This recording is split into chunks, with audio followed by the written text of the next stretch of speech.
Y según nuestro programa que el Señor le dio a los pastores para compartir, vamos a hablar en esta mañana de promesas que transforman, Transformar significa cambio, ¿verdad? Cuando usamos ese término, transformar algo es cambiarlo y que se convierta en otra cosa, se convierta en algo distinto. Y yo diría que toda promesa del Señor tiene que producir un cambio en aquellos que la leemos o que la oímos o que de alguna manera el Espíritu Santo nos impresiona. Yo antes de entrar a desarrollar el tema, quisiera que nos introduzcamos en nuestro ambiente. ¿En qué ambiente es el que hoy nos puede estar envolviendo? ¿Sabe? Yo me he tomado la libertad de poner debajo del título Promesas que transforman otro título que para mí era el que me inspiró, me ayudó cuando buscaba del Señor, que es Muerte que produce vida. Muerte que produce vida. Puede resultar algo anacrónico, ¿verdad? Como de la muerte, que se supone que es todo lo contrario, va a salir vida. Pero es que nosotros vamos a hablar de una muerte muy especial. Y es esa verdadera muerte que ha producido vida. Y como dice la Escritura, vida en abundancia. Como algunos de vosotros no sois de este país o no habéis nacido aquí, quizás no lleváis mucho tiempo, aunque muchos tienen raíces parecidas a las nuestras, porque de alguna manera nuestra cultura la llevó allí. Me gustaría, y algunos ya por la juventud que tienen no lo han vivido, me estaba acordando ayer y esta mañana de cómo era, al menos en mi ciudad, en mi cultura, en mi tiempo, lo que hoy se llama el sábado santo, ¿no? El sábado de una Semana Santa, o el sábado católico. Pues mira, cuando yo era jovencito, el sábado de la Semana Santa a mí se me decía, el Señor se ha muerto. El Señor está muerto. Entonces a los jóvenes se nos controlaba para que no hiciéramos ruido. Es decir, tenía que ser un día donde había que atenuar, ¿verdad?, toda actividad de ruido, de jolgorio, sino que nos decían, no, es que Dios está muerto, no chille, no juegue, no hagas, ¿no? Y se nos instaba a mantener una actitud, ¿verdad?, de duelo y de luto. Se nos decía, es que el Señor está muerto. No sé si eso te suena a ti o no, o es la primera vez que escuchas estas cosas. Pero también en el judaísmo, este sábado, el sábado o el Sabbat posterior a la fiesta de la Pascua, ¿verdad?, de la fiesta de Pesach, era un sábado, como tal día como hoy, muy especial. Se llama el Sabbat Agadá, donde es distinto a los Sabbat normales del resto del año, puesto que aquí se leen y se conmemoran textos diferentes. Así que podemos, ¿verdad?, estar imbuidos un poquito de este ambiente que aún en España ya por supuesto ha pasado de mi tiempo al de hoy, pues no se parece casi en nada, y los que os toca vivir en el centro de Cádiz, pues sabéis cómo se manifiesta, ¿verdad? Este año nos dicen que la Semana Santa está siendo explosiva en toda España, que hay más cofradías que nunca, hay más penitentes que nunca, la gente se mueve más que nunca. Es decir, que esto está tomando un auge tremendo, pero de alguna manera no es igual como los tiempos en que yo viví. Bien, eso quizás para introducirnos en cómo, ¿verdad? Cómo a lo largo de los siglos ha podido ser o está siendo este día de sábado. Pero vamos a hablar de promesas. Promesas relacionadas con el hecho de que efectivamente Jesús, como hombre, murió. Y como dice la Biblia, muerte de cruz. ¿Por qué de cruz? Ese era un tipo de muerte lenta, agónica, donde el que era crucificado literalmente se podía decir que perdía toda su sangre. Y sobre todo en el caso de Cristo, porque aparte de los clavos, su cabeza fue horadada con espinas, ¿verdad?, que le hirieron. Su espalda estaba totalmente abierta de los latigazos que le habían dado con ese tipo de látigo que rajaba la espalda. Había sido abofeteado. O sea que literalmente, y como nos dice el relato bíblico, Jesús se desangró. Y la prueba es cuando le introducen la lanza para cerciorarse de que habían... Porque incluso el tiempo que Jesús estuvo en la cruz no debió de ser para que muriera tan pronto. Por eso se extrañó el propio Pilato cuando le dijeron, pero ya está muerto. Porque a los otros que habían crucificado, como no habían sido heridos a ese nivel, todavía vivían. Y por eso le quebraron las piernas para que ya el peso del cuerpo lo asfixiase y murieran por asfixia. Pero hay muchos estudios médicos sobre cómo fue la muerte de Jesús. Fue horrible, horrible. Todo lo que el grado de sufrimiento de Jesús fue inenarrable.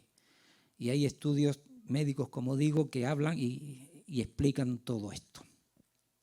Y nosotros vamos en este tiempo a entresacar y a mirar qué promesas se cumplieron, se siguen cumpliendo y esperamos que se cumplirán en un futuro todavía en lo referente a la muerte de Jesús en una cruz. Decir a título introductorio que toda promesa que sale de la boca de Dios debe producir en los creyentes un profundo cambio conforme a lo prometido.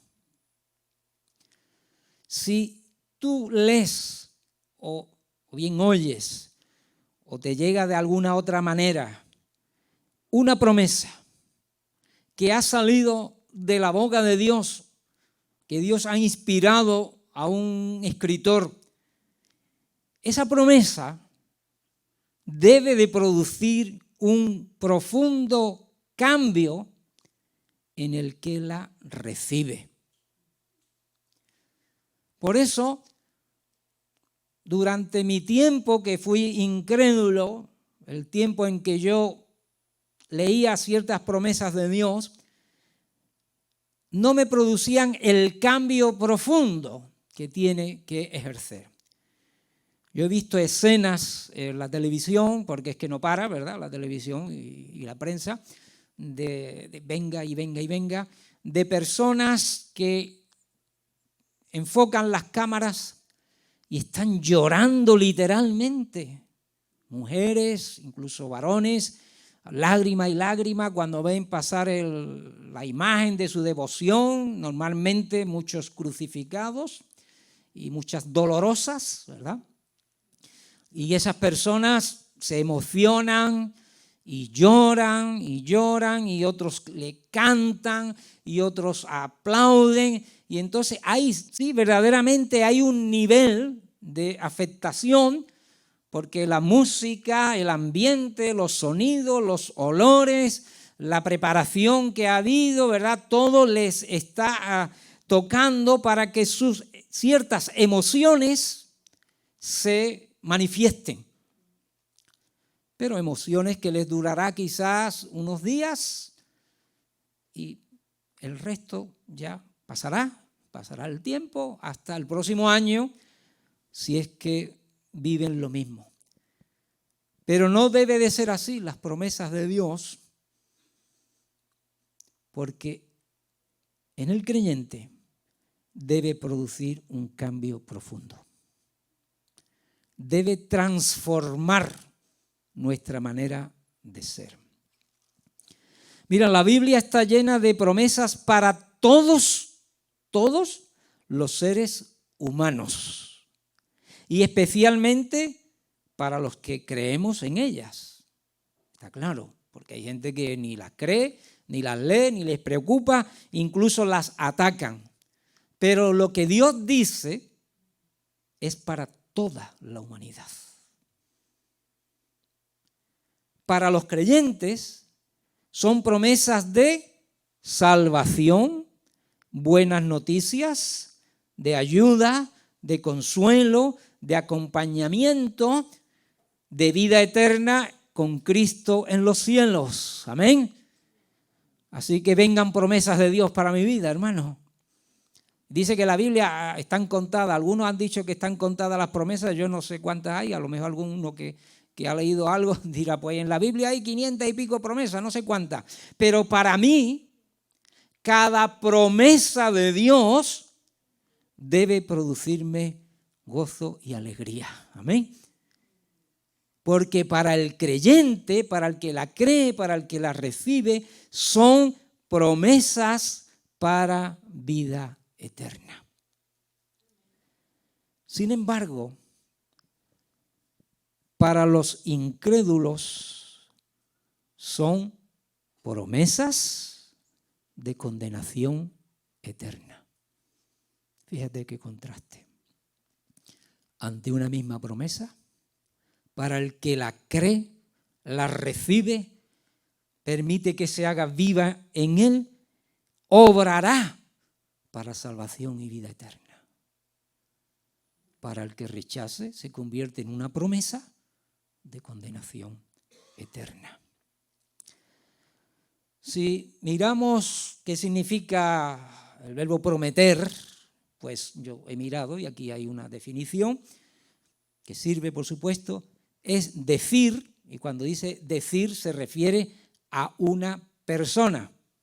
Alguien dice que hará o dirá algo comprometiéndose u obligándose a ello. ¿Vale?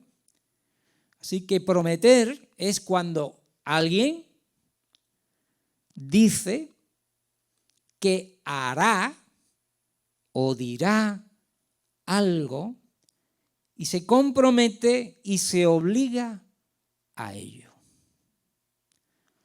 Por eso es muy delicado prometer. Y no digamos decir falsas promesas.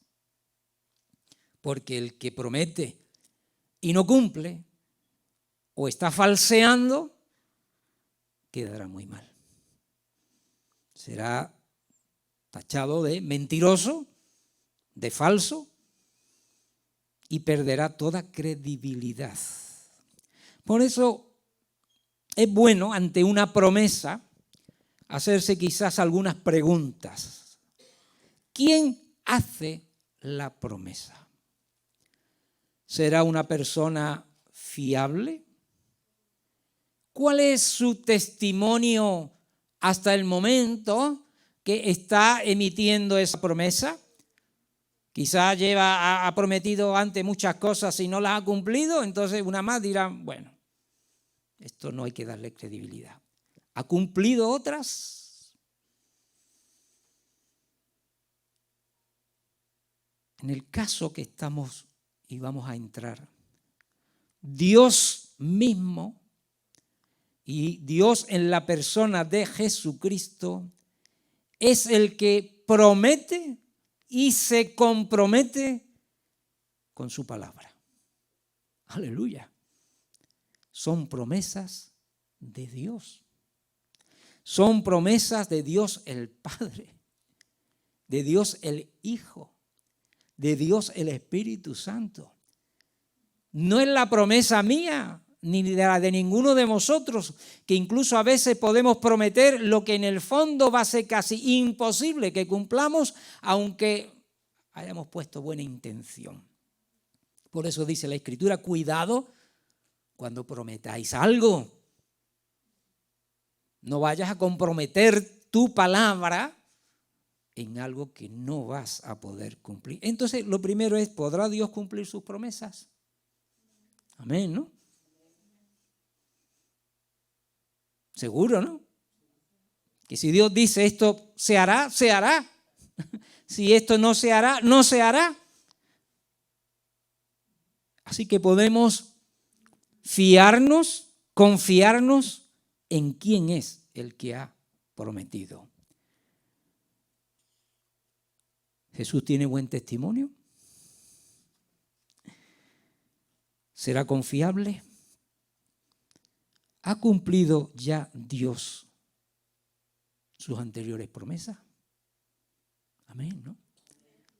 ¿Cuántas promesas no podemos certificar ya que fueron cumplidas en su tiempo y en su momento? Con lo cual podemos tener seguridad de las que están por cumplirse, también lo harán. Vamos a ir entrando en las promesas quizás más relacionadas, ya que estamos en este periodo y en el cartel pues aparece ahí lógicamente una cruz, ¿verdad? Una cruz casi ensangrentada, con las que podíamos agarrarnos en esta mañana o volver a agarrarnos o certificar su veracidad, que son las relacionadas con la cruz, con la muerte de Jesús en una cruz. Pero a mí me gustaría imaginar, en este caso, permitirme una licencia que me tomo, pero quizás no ande muy descaminado, en el verdaderamente o en el histórico viernes en la tarde y el sábado entero, cuando para el mundo era certificado, si hubiera ido un forense a la cruz o al sepulcro, hubiera certificado: este hombre está muerto. No, pero puede estar, hay teorías por ahí que dicen, no, Jesús no murió, Jesús se desvaneció, cogieron el cuerpo y dicen que apareció por la India, vamos, increíble, ¿no? No. Jesús verdaderamente estuvo muerto. ¿Cuál sería? Podría decir cuál debería de haber sido, pero ¿quién se atreve a juzgar a los apóstoles y a su propia madre María? El estado de ánimo que tendrían aquellos discípulos. María, con diríamos, ese puñal simbólico que le fue anunciado, que una espada o un puñal atravesaría su corazón. ¿Cómo estaría esa mujer? María Magdalena, las otras mujeres, Juan, los que estuvieron al pie de la cruz y los que miraban a lo lejos. ¿Cómo sería su estado de ánimo? Incluso cómo pudo ser ese sabbat judío. Porque recuerden que tinieblas cubrieron la tierra, hubo un terremoto, incluso dice la Escritura que muertos resucitaron y se aparecieron a sus parientes, y que la gente salió del monte Calvario compungida y reconociendo que habían matado a un justo. No creo que fuera un sabbat muy como los anteriores. Pienso que no. Yo no estuve allí, no puedo decirlo, y ni he encontrado, ni sé si habrá escritos a los referentes. ¿Tendría alguno en mente la promesa de que Jesús iba a resucitar? ¿Tú qué crees? María diría, bueno, no preocuparos que en 3 días mi hijo va a resucitar. A otra María Magdalena pues diría, no hay problema, él va a resucitar. Entonces, ¿por qué fue temprano el domingo, el primer día, con los ungüentos para ungir el cuerpo muerto de Jesús? ¿Por qué los discípulos dudaron del mensaje de las mujeres? Cuando les dijeron, no está, el cuerpo no está. Y María dice que lo vio allí en el jardín. Porque a veces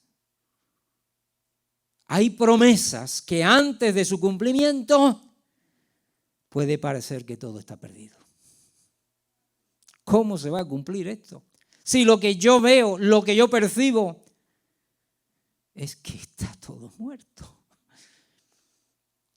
El Señor ha prometido, sí, pero la realidad es que lo interpreté mal, lo escuché mal, a lo mejor se refería a otra cosa.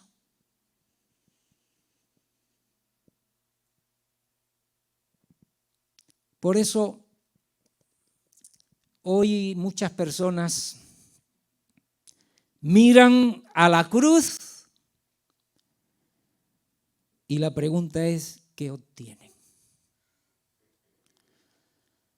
Lágrimas, llantos, incredulidad,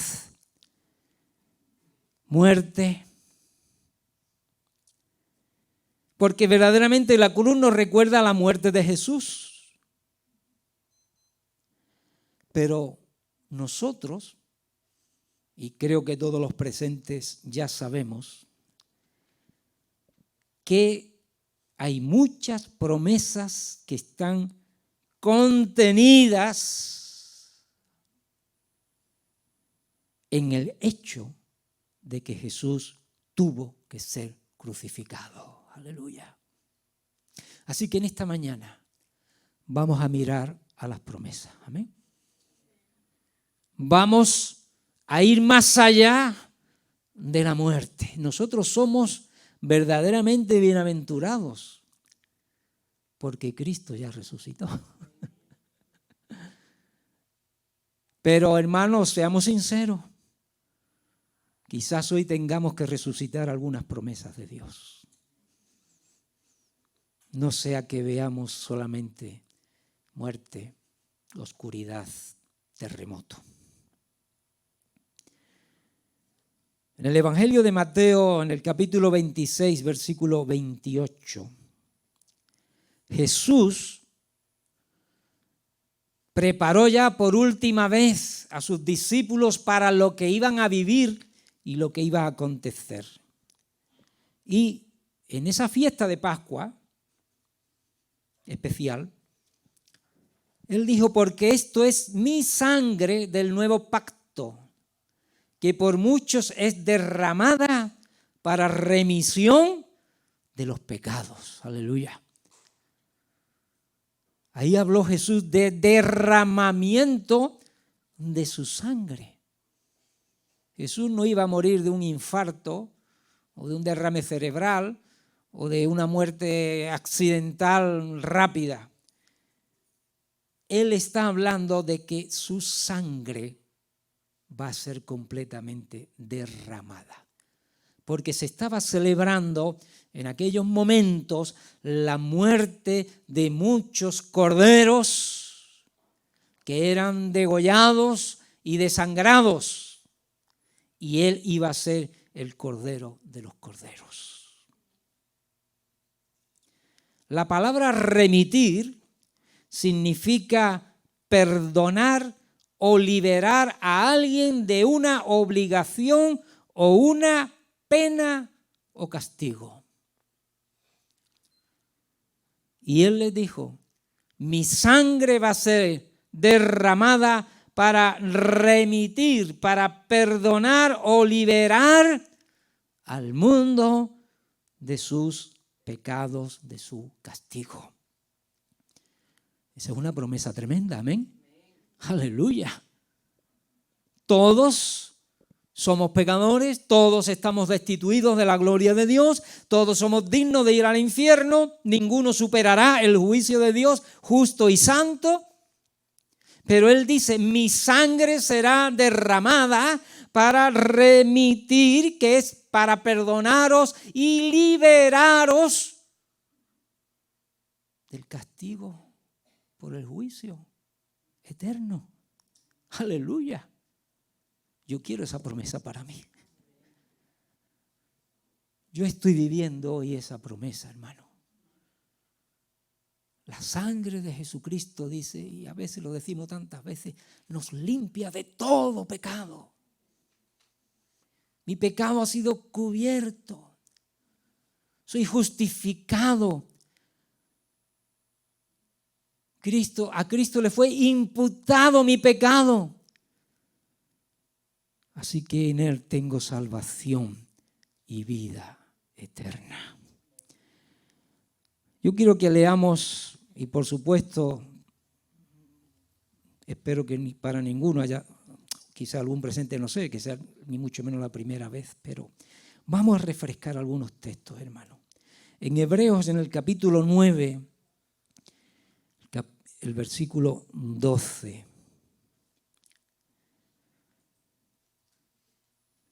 Y no por sangre de muchos cabritos ni de becerros. Recordemos la fiesta que se estaba celebrando. Sino por su propia sangre. Entró una vez para siempre en el lugar santísimo, habiendo obtenido eterna redención. Aleluya. Porque si la sangre de los toros y de los machos cabríos y las cenizas de la becerra roja, que ahora está muy de moda, rociadas a los inmundos, santifican para la purificación de la carne, cuánto más la sangre de Cristo, el cual mediante el Espíritu eterno se ofreció a sí mismo sin mancha a Dios. Y esos corderos eran examinados pelo a pelo por los sacerdotes para que no hubiera ningún pelo que no fuera blanco. Recuerden, y Jesús fue examinado y no se halló pecado en él. Aleluya. Dice, limpiará. Ya no habla de carne, dice, limpiará vuestras conciencias de obras muertas para que sirváis al Dios vivo. Así que por eso es mediador de un nuevo pacto. ¿Qué dijo Jesús en la última cena? Este es el nuevo pacto. Para que interviniendo muerte para la remisión de las transgresiones que había bajo el primer pacto, los llamados, y tú y yo hemos sido llamados, amén. Dios me llamó a mí hace ya años. Los llamados reciban la promesa de ¿qué? De la herencia eterna. Porque donde hay testamento es necesario que intervenga muerte del testador. Cristo tenía que morir. Si no, no habría herencia. Y en el capítulo 10 del mismo libro, versículo 15, dice, y nos atestigua lo mismo el Espíritu Santo, porque después de haber dicho, este es el pacto que haré con ellos después de aquellos días, dice el Señor. Y mira, promesa, pondré mis leyes. ¿En dónde? En sus corazones. No en sus emociones, aunque es verdad que el corazón a veces es la fuente de la emoción. Yo no estoy en contra de la emoción cuando es producto de algo que ya está grabado en el corazón. ¿Y dónde más? Y en sus mentes las escribiré. ¡Aleluya! Hermano, esto debe de ser el efecto que nos produzca en nosotros la muerte de Cristo. Y nunca más, mira, nunca más me acordaré de sus pecados y transgresiones. Gloria a Dios. Hermano, si Dios ha lavado y perdonado tus pecados y no se acuerda de ellos, ten paz contigo mismo. El Señor me ha perdonado. No es bueno, ni sano, ni glorifica a Dios el recordar los tiempos pasados. Es bueno para recordar lo que Dios ha hecho, la obra de Dios, pero estar ahí bregando y hablando y viviendo en esos aspectos. Porque vamos a ver lo que dice después, basta ya la antigua manera de vivir. Y vuelve a decir el versículo 18, pues donde hay remisión de estos, no hay más ofrenda por el pecado.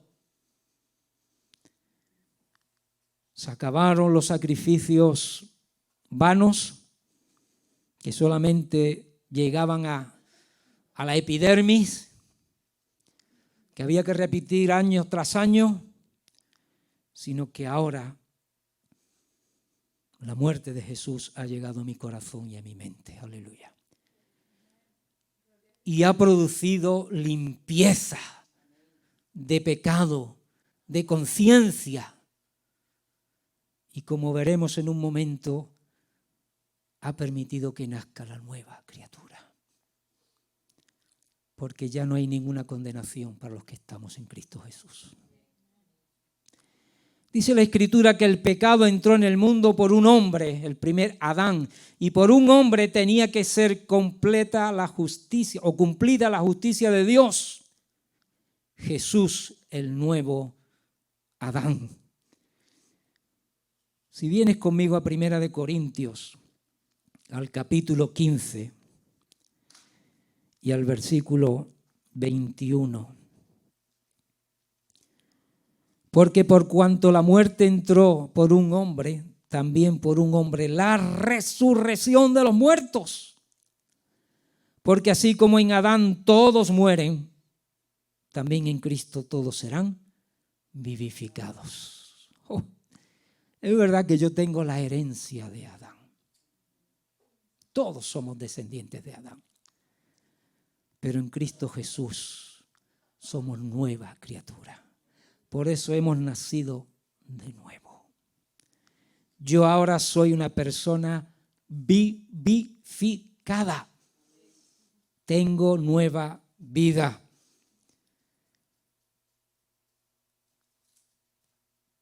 Tenemos que dar muchas gracias a Dios. Jesús se hizo pecado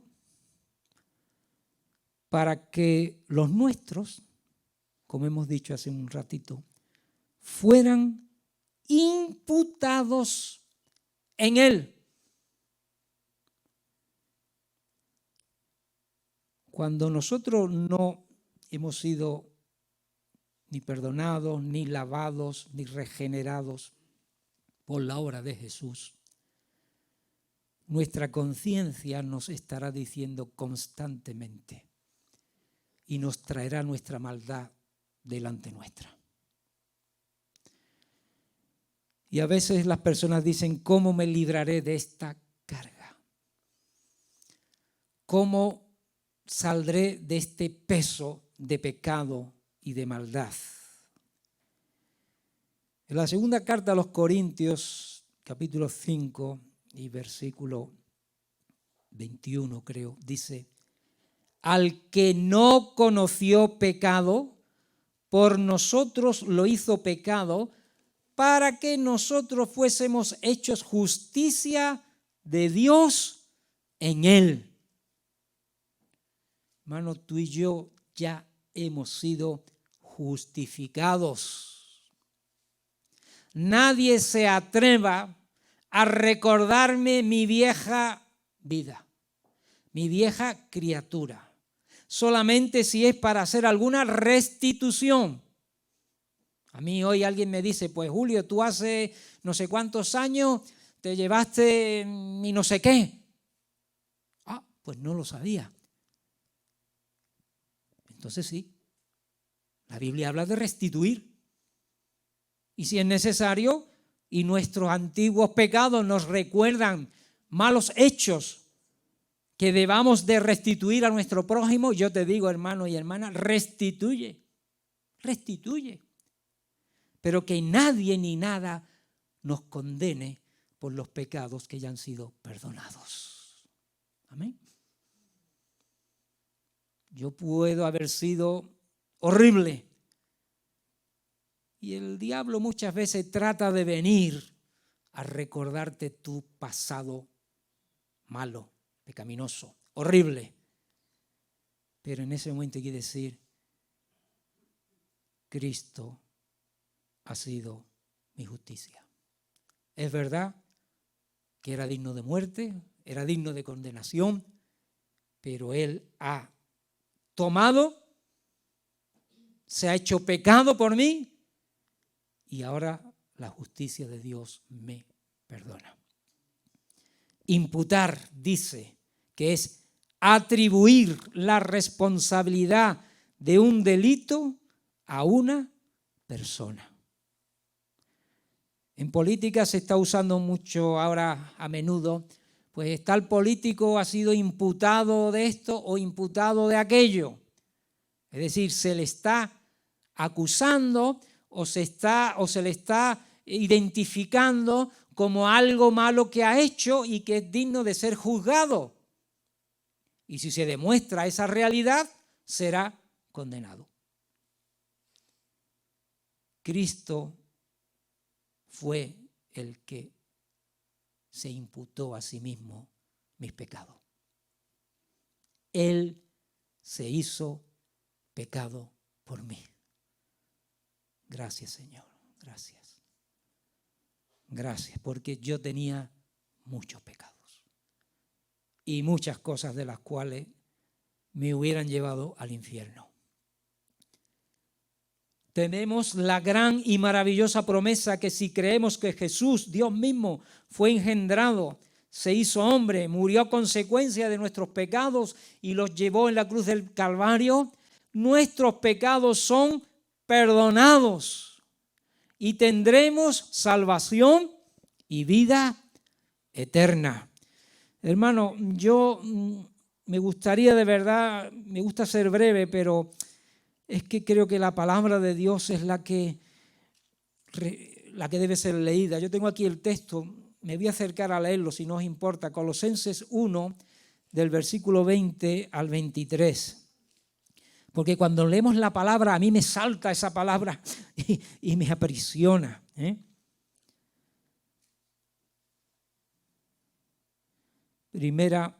Colosenses 1, versículo 20 al 23. Y por medio de él reconciliar consigo todas las cosas, así las que estaban en la tierra como las que están en los cielos, haciendo la paz mediante la sangre de su cruz. Y a vosotros también, que estabais en otro tiempo extraños y enemigos en vuestra mente, haciendo malas obras, ahora os ha reconciliado en su cuerpo de carne por medio de la muerte, para presentaros santos y sin mancha e irreprensibles delante de Él. ¿Quién nos acusará? ¿Sabe el día del juicio? Si estamos en Cristo, Satanás no pondrá venir a acusarme, el gran acusador de los hermanos. A él le encantaría levantarse el día del juicio final, sabiendo ya él a dónde va a ir y decir, pero tú también, y tú también, y el otro también, y el de más allá también. Pero cuando quiera señalarme a mí si es que esto se produjese, que no. Cristo diría, alto. Porque él sí pudo haber hecho todo lo que se diría, pero yo soy su justificación. Aleluya.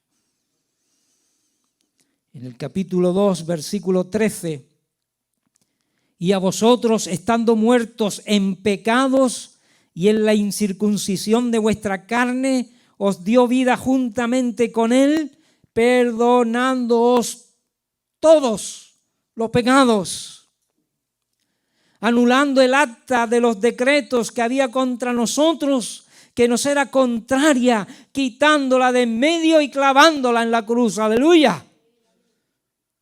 Yo soy libre, gloria a Dios. Mis pecados han sido perdonados. Lo que me llevaría al infierno hoy está clavado en la cruz de Cristo. Nada ni nadie podrá acusar a los elegidos, a los escogidos, a los que hemos entregado nuestra vida al Señor.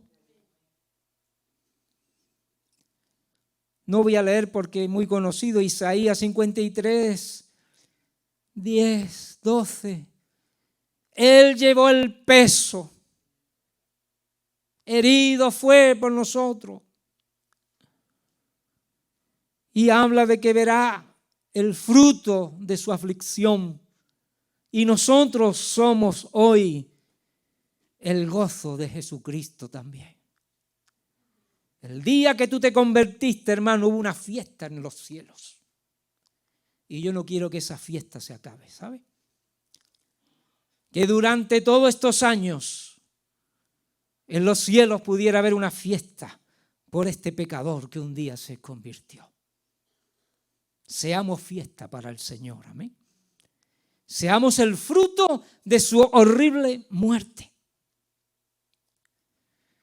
Ahora bien, hermano, todo esto que estás recibiendo de nuevo, que está refrescando tu mente, que te está llevando, ¿verdad?, a darle gracias al Señor, está produciendo un cambio en nosotros.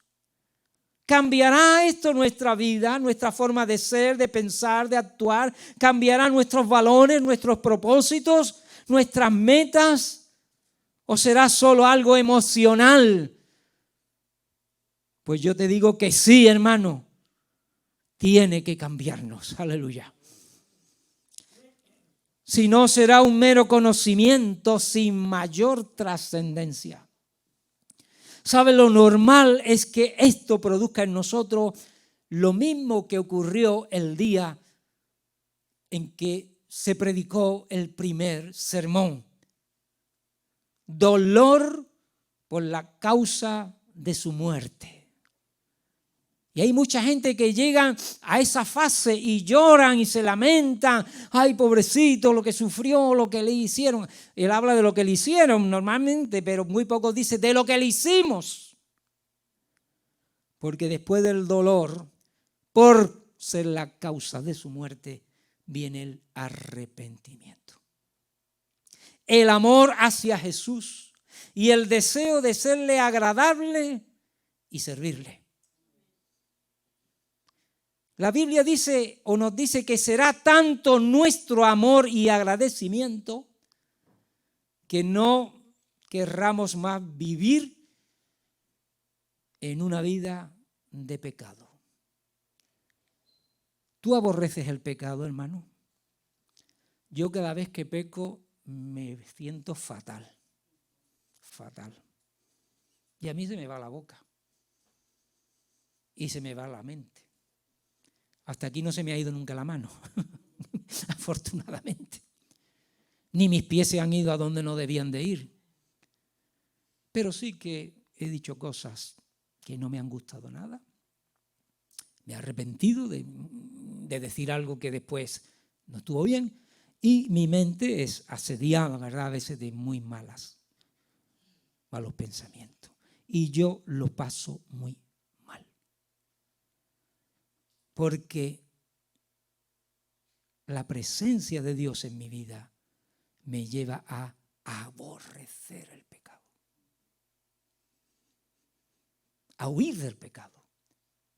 A no querer saber nada con el pecado. Queremos ser como Él, amén. A mí me encantaría, es algo, pero uno querría decir, Señor, me gustaría ser verdaderamente como tú.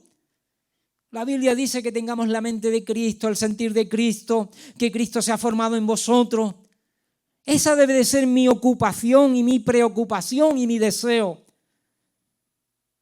Porque entonces se producirá lo que la Escritura llama el nacer de nuevo, la nueva criatura, dejar la vieja vida, de la forma de vivir, dejar que el Espíritu Santo haga su obra en nosotros. Amén. Yo quiero que Dios haga su obra todos los días en mi vida. Y hay un tema, y con él vamos concluyendo. Incluso la Escritura nos dice que para que estas promesas se cumplan, hay una demanda a sus hijos, y es que nosotros también podemos y debemos, en cierta manera, ser juntamente crucificados con Cristo. Pablo, escribiendo a los Gálatas, en el capítulo 2, versículo 20, tan conocido, con Cristo estoy juntamente. ¿Qué? Pero él también decía, con Cristo estoy glorificado. Con Cristo he resucitado. Porque si es verdad que morimos, y en el bautismo es lo que expresamos, en el bautismo en agua, tenemos la promesa de resucitar a una nueva vida.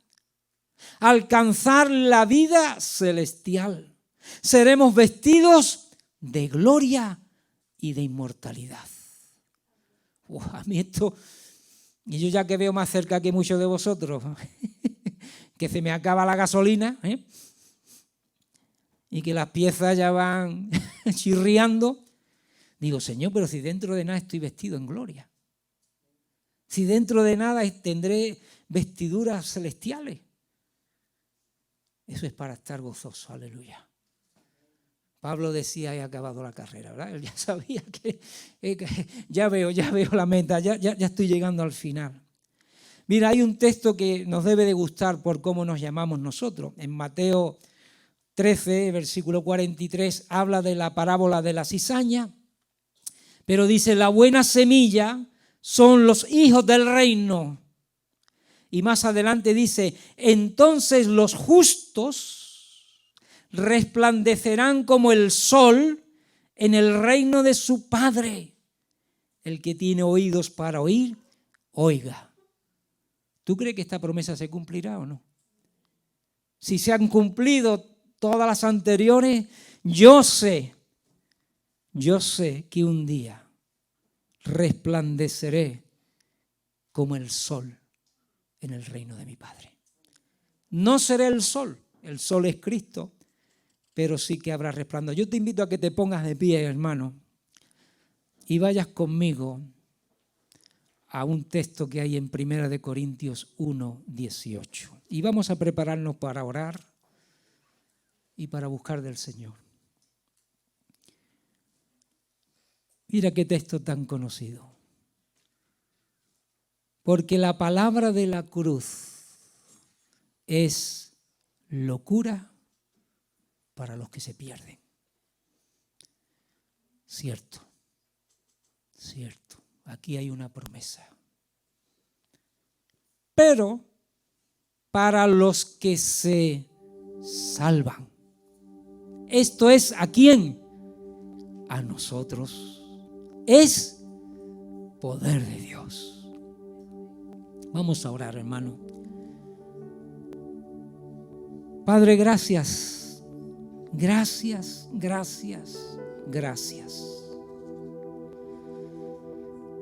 Gracias porque ante esa muerte de Jesús en aquella cruz, símbolo de muerte para las peores personas de su tiempo, los despreciados, los ladrones, los blasfemos, los que no merecían otra cosa a ojos de aquella sociedad. Señor, en ella tú derramaste y la manchaste y la tierra bebió toda tu sangre.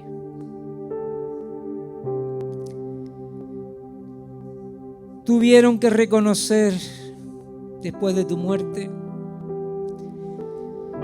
que habían crucificado al justo La tierra se vistió de luto. El sol se oscureció.